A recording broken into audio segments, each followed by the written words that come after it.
On July 30, 1970, Heidi Jones Hussey was just 4 years old when she woke up to find her mother dead in a pool of blood in the living room. When she got up, she looked through the keyhole into the front room, and when she opened the door, there was blood everywhere, and she saw her mom's lifeless body laying there. The little girl ran out of the house in the small Utah town of Bryce and saw a boy on his front lawn. She told him, "I think my mummy is dead." The police were called to the crime scene. It was found that Loretta Jones had been raped and she had been stabbed 17 times, including 14 times in her back. Her throat had been cut, but she had almost no defensive wounds, and her daughter hadn't heard her screaming during the attack.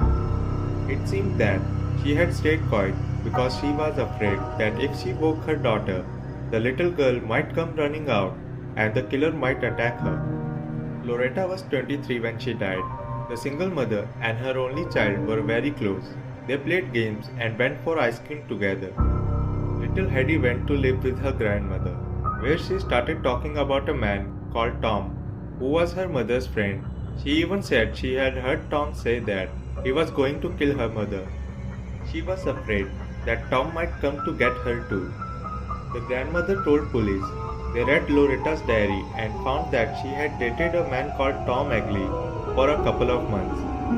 Tom was a drifter who lived in a nearby town, Helper, with his pregnant girlfriend. When questioned by police, Tom denied murdering Loretta.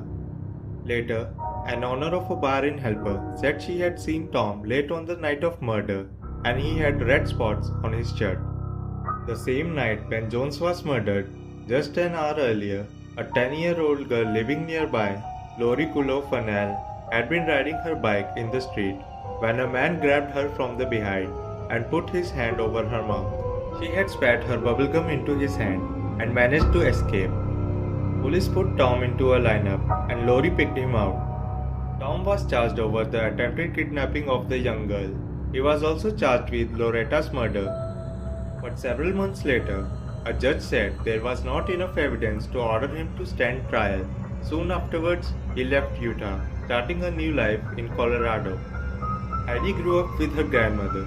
She held on to memories of her mother, that she loved music, that she wore a shade of lipstick called Pony Pink, that she was beautiful and tall and smelled good. She remained convinced that Tom had killed her mother. She knew who did it all along, but she just couldn't get anyone to listen to her, to reopen the case. As an adult, she left Utah, but then she returned, with her mother still on her mind.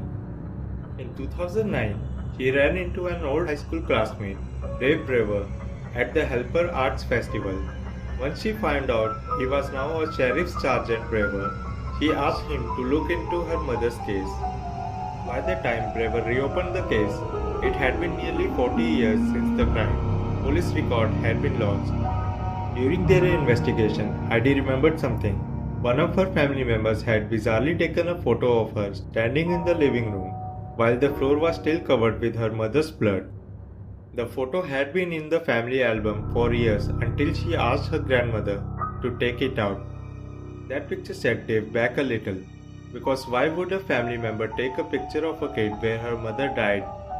But this picture was the only crime scene photo they had. Dave began investigating, going on information he found in old newspaper articles. When he spoke to the woman who had been Tom's girlfriend at the time, she dropped a bombshell.